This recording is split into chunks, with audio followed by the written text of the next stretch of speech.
Welcome back to my page, and if you are new here, then welcome. I am Zavi D. Morgan, the Holistic Life and Business Coach.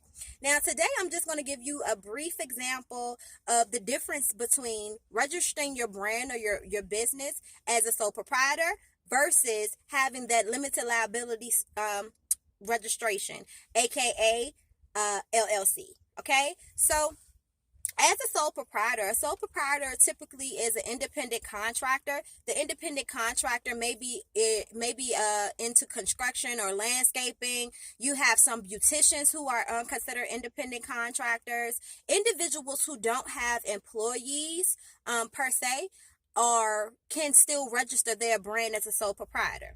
All right. Now, when it comes down to taxes, you do not need an EIN, which is an employer identification number. You will still be filing your taxes with your social security number that you were given at birth. All right. Also, your personal assets, if something was to happen between you and a client and they chose to sue you, God forbid, then your personal assets would be affected, could be affected. Let me say that.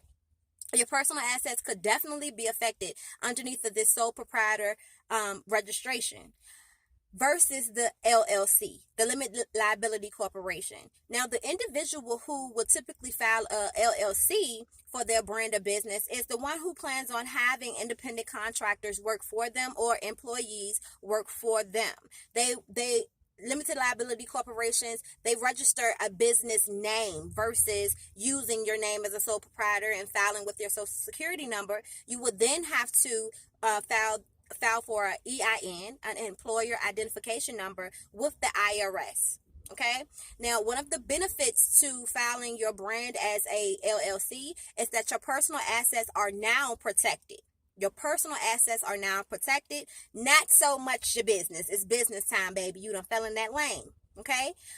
But it's very important. So for individuals who are just trying to identify the difference between the two, and of course it's more than that. You have sole proprietorship, you have limited liability corporations, you have limited corporation, you have S Corp and C Corp as well, and you will also then be looking into operating agreements when you go further up the chart and registering your business or your brand. Okay. But I just wanted to come here and give you a brief example between sole proprietorship and limited liability corporation. Now, if you need any support filing or creating the foundation, getting a business roadmap to see exactly what will be the best for you, make sure you hit me up at the link in bio and you can book your session with me. All right. So I'll talk to you guys later. I love you, family. Have an amazing weekend. Do not forget to sow your seeds in your brand. Do not forget.